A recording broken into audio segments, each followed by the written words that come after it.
అందరికీ. ఈరోజు మామిడికాయ తురుము పచ్చడి ఎలా చేయాలో చూపించేస్తాను.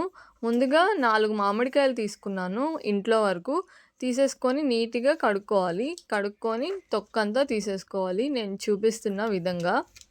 ఇక్కడ నేను మామిడికాయ తొక్కు తీస్తుంటే మా పాప వీడియో తీస్తుందనమాట. నీట్‌గా చెక్కు తీసుకోవాలనమాట. అస్సలు చేతికి తడి అంటకుండా తీసుకోవాలి. పచ్చడి మనకి మాక్సిమం 6 మంత్స్ వరకు ఉంటుంది. మినిమం 3 మంత్స్ దాకా యూస్ చేసుకోవచ్చు డైలీ యూస్ చేయాలనుకుంటే. ఇప్పుడు ఎలాగో మామిడికాయ సీజన్ కాబట్టి ఈ పచ్చడి త్వరగానే అయిపోతుంది మా ఇంట్లో అయితే. సో ఇలాగ ఒక్కొక్కటి చెక్కు తీసి పెట్టేసుకున్నాను. మా పాప అయితే అసలు ఏ డిస్టర్బెన్స్ లేకుండా మంచిగా వీడియో అయితే తీస్తుంది. ఇంకా ఈ వాయిస్ ఓవర్ ఇస్తుంటే మా పాప సౌండ్ తగ్గిమంటే తగ్గడం లేదు. మీలో ఎంతమంది నా ఈ స్టైల్ మామిడికాయ తురుము పచ్చడి చేస్తారో కామెంట్స్లో చెప్పేయండి. వీడియో ఎండ్ దాకా చూసి ఒక లైక్ చేయండి.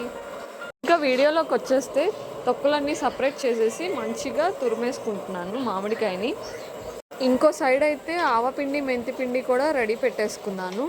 అది వీడియోలో స్కిప్ చేసేసాను, యాడ్ చేయడం మర్చిపోయాను కాబట్టి.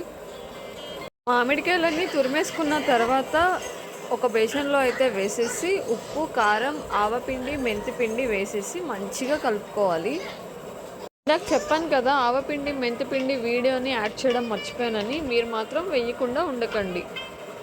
మొత్తం అవన్నీ కలిసేలాగా కలుపుకొని ఉప్పు అవన్నీ చూసేసుకొని తాలింపు వేసుకోవడానికి కళాయి పెట్టుకొని తాలింపునైతే వేసేసుకోవాలి. అందులోనే పసుపు, ఇంగువ యాడ్ చేసుకోవాలి. ఫ్లేవర్ని మంచిగా బాగా ఇస్తుంది.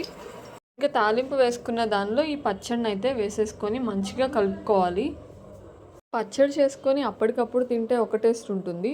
3 రోజుల తర్వాత తింటే ఒక టేస్ట్ ఉంటుంది. 10 రోజుల తర్వాత తింటే ఇంకో టేస్ట్ ఉంటుంది.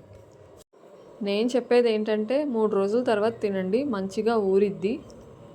ఈ రెసిపీ కనుక మీకు నచ్చితే లైక్ చేసి సబ్స్క్రైబ్ చేసుకోండి.